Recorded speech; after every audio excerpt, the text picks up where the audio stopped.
ಪಾಕಿಸ್ತಾನಕ್ಕೆ ರಾವಿ ನದಿ ನೀರು ಕಟ್ ಮಾಡಲು ಸಿದ್ಧತೆ. ಬರಡಾಗಲಿದೆ ಕೃಷಿ ಭೂಮಿ, ಕುಡಿಯುವ ನೀರಿಗೂ ತತ್ವಾರ. ಕಾಂಡೋಮ್ ಬೆಲೆ ಹೆಚ್ಚಳಕ್ಕೂ ಸ್ವಾತಂತ್ರ್ಯವಿಲ್ಲ. ಪಾತಾಳಕ್ಕೆ ಕುಸಿಯಲಿದೆ ಪಾಕಿಸ್ತಾನದ ಆರ್ಥಿಕತೆ. मेरे प्यारे देशवासियों, भारत ने तय कर लिया है खून और पानी एक साथ नहीं बहे. अब देशवासियों को भली भांति पता चला है कि सिंधु का समझौता कितना अन्यायपूर्ण है, कितना एक तरफा है. भारत से निकलती नदियों का पानी दुश्मनों के खेत को सींच रहा है और मेरे देश के किसान, मेरे देश की धरती पानी के बिना प्यासी है. ಹೌದು, ನರೇಂದ್ರ ಮೋದಿ ಅಂದೇ ಸ್ಪಷ್ಟಪಡಿಸಿದ್ರು, ರಕ್ತ ಮತ್ತು ನೀರು ಒಟ್ಟಿಗೆ ಹರಿಯಲು ಸಾಧ್ಯವಿಲ್ಲ ಅಂತ ಪಾಕಿಸ್ತಾನಕ್ಕೆ ಖಡಕ್ ಎಚ್ಚರಿಕೆಯನ್ನ ಕೊಟ್ಟಿದ್ರು. ಆಪರೇಷನ್ ಸಿಂಧೂರದ ಸಮಯದಲ್ಲೇ ಈ ಬಗ್ಗೆ ಕ್ರಮವನ್ನೂ ಕೈಗೊಳ್ಳಲಾಗಿತ್ತು. ಆ ಸಂದರ್ಭದಲ್ಲೇ ಭಾರತ ಇಂಡಸ್ ವಾಟರ್ಸ್ ಟ್ರೀಟಿಯಿಂದ ಹಿಂದೆ ಸರಿದು ಪಾಕಿಸ್ತಾನಕ್ಕೆ ದೊಡ್ಡ ಶಾಕ್ ನೀಡಿತ್ತು. ಅದೇ ಸಮಯದಲ್ಲಿ ಜಮ್ಮು ಮತ್ತು ಕಾಶ್ಮೀರದಲ್ಲಿ ಚೆನಾಬ್ ನದಿಯ ಮೇಲೆ ದೊಡ್ಡ ಜಲವಿದ್ಯುತ್ ಯೋಜನೆ ಆರಂಭಿಸುವುದಾಗಿ ಘೋಷಿಸಲಾಯಿತು. ಉಗ್ರರನ್ನು ಸಾಕ್ತಾ ಇರೋ ಪಾಕಿಸ್ತಾನಕ್ಕೆ ಬುದ್ಧಿ ಕಲಿಸೋದು ಈ ಘೋಷಣೆಯ ಭಾಗವಾಗಿತ್ತು. ಅದರ ಮುಂದುವರೆದ ಭಾಗ ಈಗ ಶುರುವಾಗಲಿದೆ. ಈ ಬೇಸಿಗೆಗೆ ಮೊದಲೇ ಪಾಕಿಸ್ತಾನಕ್ಕೆ ಹೋಗುವ ರಾವಿ ನದಿಯ ನೀರಿನ ಹರಿವನ್ನು ತಡೆಯಲು ಭಾರತ ಸಿದ್ಧವಾಗಿ ನಿಂತಿದೆ. ಪಾಕಿಸ್ತಾನಕ್ಕೆ ಬಿಡುತ್ತಿದ್ದ ಹೆಚ್ಚುವರಿ ನೀರು ಇನ್ನು ಮುಂದೆ ಕಾಶ್ಮೀರಿಗಳಿಗಾಗೇ ಬಳಸಲು ನಿರ್ಧಾರ.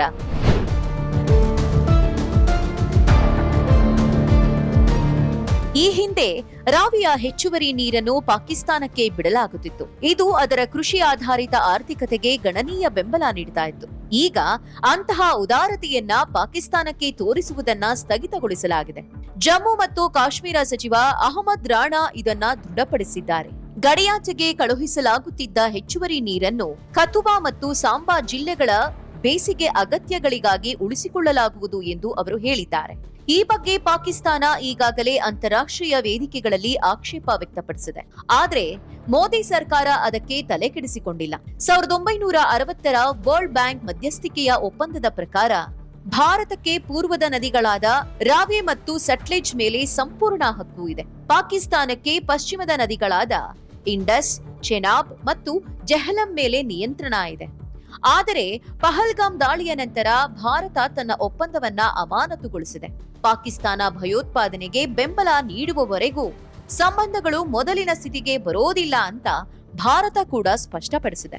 ಇದರಿಂದ ಪಾಕಿಸ್ತಾನ ಗಾಬರಿಗೊಂಡಿದೆ. ಚೆನಾಬ್ ಜಲವಿದ್ಯುತ್ ಯೋಜನೆಯ ತಾಂತ್ರಿಕ ವಿವರಗಳನ್ನು ನೀಡುವಂತೆ ಭಾರತ ಸರ್ಕಾರವನ್ನು ಕೇಳಿಕೊಂಡಿದೆ. ಆದರೆ ನವದೆಹಲಿ ಮಾಹಿತಿ ಹಂಚಿಕೊಳ್ಳಲು ನಿರಾಕರಿಸಿದೆ. ಈ ಯೋಜನೆ ವಸ್ತುಶಃ ಆರಂಭವಾದಲ್ಲಿ ಇದು ಪಾಕಿಸ್ತಾನಕ್ಕೆ ದುಸ್ವಪ್ನವಾಗಿ ಕಾಡಲಿದೆ. ಕಾಂಡೋಮ್ ಬೆಲೆ ಹೆಚ್ಚಳಕ್ಕೂ ಸ್ವಾತಂತ್ರ್ಯವಿಲ್ಲ.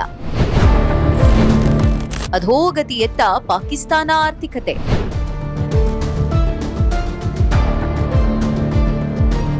ಕೃಷಿ ಕ್ಷೇತ್ರದ ಉತ್ಪನ್ನಗಳು ಪಾಕಿಸ್ತಾನದ ಜಿಡಿಪಿಯ ಸುಮಾರು 25%.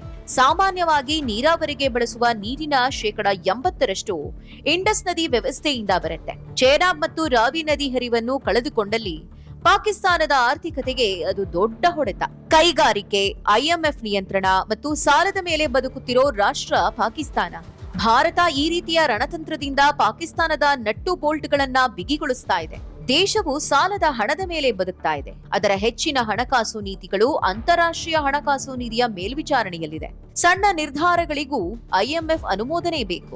ಈ ಮಧ್ಯೆ ಕಾಂಡೋಮ್ಗಳ ಮೇಲಿನ ತೆರಿಗೆ ಕಡಿತಗೊಳಿಸಿ ಅವುಗಳನ್ನ ಕೈಗೆಟುಕುವಂತೆ ಮಾಡಿ ಜನಸಂಖ್ಯಾ ಸ್ಫೋಟವನ್ನು ನಿಯಂತ್ರಿಸುವ ಪ್ರಸ್ತಾಪವನ್ನು ಪ್ರಧಾನಿ ಶೆಹಬಾಜ್ ಶರೀಫ್ ಮಾಡಿದ್ರು. ಆದ್ರೆ ಯೋಜನೆ ವಿಫಲವಾಯಿತು. ಪಾಕಿಸ್ತಾನದಲ್ಲಿ ಪ್ರಸ್ತುತ ಗರ್ಭನಿರೋಧಕಗಳ ಮೇಲೆ 18% ತೆರಿಗೆ ಇದೆ.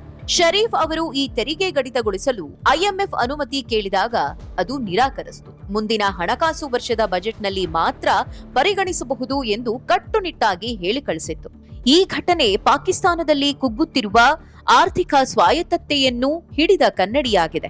ಐಎಂಎಫ್ ಸಾಲ ಪಡೆದ ದೇಶವೊಂದರ ದೈನೇಸಿ ಸ್ಥಿತಿ ಅಂದ್ರೆ ಇದೇ ಅಲ್ವಾ?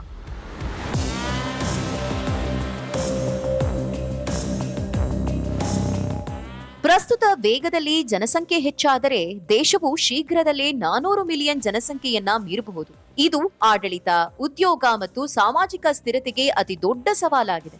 ಸರ್ಕಾರವು ಸುಮಾರು 250 ಮಿಲಿಯನ್ ಜನರಿಗೆ ಉದ್ಯೋಗ ಒದಗಿಸಬೇಕಿದೆ. ಅದಕ್ಕಾಗಿ ತುಣುಕಾಡಬೇಕಿದೆ. ಇದನ್ನು ಅಲ್ಲಿನ ಹಣಕಾಸು ಸಚಿವ ಮೊಹಮ್ಮದ್ ಔರಂಗಜೇಬ್ ಸ್ವತಃ ಒಪ್ಪಿಕೊಂಡಿದ್ದಾರೆ. ನಾಗರಿಕರು ಫ್ಯಾಮಿಲಿ ಪ್ಲಾನಿಂಗ್ ಮಾಡಿಸಿಕೊಳ್ಳಿ ಅಂತ ಪರಿಪರಿಯಾಗಿ ಬೇಡ್ಕೊಳ್ತಿದ್ದಾರೆ. ಆದ್ರೆ ಯಾವುದೇ ಪ್ರಯೋಜನ ಆಗಿಲ್ಲ. ಇನ್ನು ತಂತ್ರಜ್ಞಾನ ಕ್ಷೇತ್ರದಲ್ಲಂತೂ ಪಾಕಿಸ್ತಾನದ ಸ್ಥಿತಿ ಕೇಳುವಂತೆಯೇ ಇಲ್ಲ. ಪಾಕಿಸ್ತಾನದ ಭವಿಷ್ಯ ಐಟಿ ರಫ್ತಿನ ಮೇಲೆ ಅವಲಂಬಿತವಾಗಿದೆ ಅಂತೇನೋ ಸಚಿವರು ಹೇಳ್ತಾರೆ. ಪ್ರಸ್ತುತ ಈ ವಹಿವಾಟು ವಾರ್ಷಿಕ 3 ರಿಂದ 4 ಬಿಲಿಯನ್ ಇದೆಯಂತೆ. ಅದನ್ನು 8 ರಿಂದ 10 ಬಿಲಿಯನ್ಗೆ ಹೆಚ್ಚಿಸುವ ಆಶಯವಿದೆ. ಆದರೆ ಆರ್ಥಿಕತೆಯ ಮಟ್ಟ ನೋಡಿದ್ರೆ ಇದು ಅಸಾಧ್ಯದ ಮಾತೇ ಸರಿ. ಇಂಥ ಸ್ಥಿತಿಯಲ್ಲಿರುವ ಪಾಕಿಸ್ತಾನಕ್ಕೆ ಈಗ ಮೋದಿ ಸರ್ಕಾರ ಮತ್ತೊಂದು ಹೊಡೆತ ಕೊಡಲಿದೆ. ರಾವಿ ನದಿ ನೀರಿನ ಹರಿವು ನಿಂತು ಹೋದಲ್ಲಿ ಪಾಕಿಸ್ತಾನಕ್ಕೆ ಸಾಲ ಕೊಡುವವರು ಇಲ್ಲವಾಗಬಹುದೇನೋ. ಆದರೆ ಇಲ್ಲಿ ಅಂತಾರಾಷ್ಟ್ರೀಯ ಜಲ ಒಪ್ಪಂದದ ಷರತ್ತುಗಳು ಇವೆ ಅನ್ನುವುದು ಬಹಳ ಮುಖ್ಯ. ಭಾರತ ತನ್ನ ಪಾಲಿನ ಅಷ್ಟೂ ನೀರನ್ನು ಬಳಸಿಕೊಳ್ಳಬಹುದೇ ಹೊರತು ಸಂಪೂರ್ಣವಾಗಿ ನೀರಿನ ಹರಿವನ್ನೇ ನಿಲ್ಲಿಸುವುದು ಅಂತಾರಾಷ್ಟ್ರೀಯ ಕಾನೂನಿನ ಉಲ್ಲಂಘನೆಯಾಗುವ ಸಾಧ್ಯತೆ ಇದೆ. ಈ ಸನ್ನಿವೇಶವನ್ನು ಮೋದಿ ಸರ್ಕಾರ ಹೇಗೆ ನಿಭಾಯಿಸಲಿದೆ ಅನ್ನೋದು ಕುತೂಹಲದ ವಿಷಯವಾಗಿದೆ.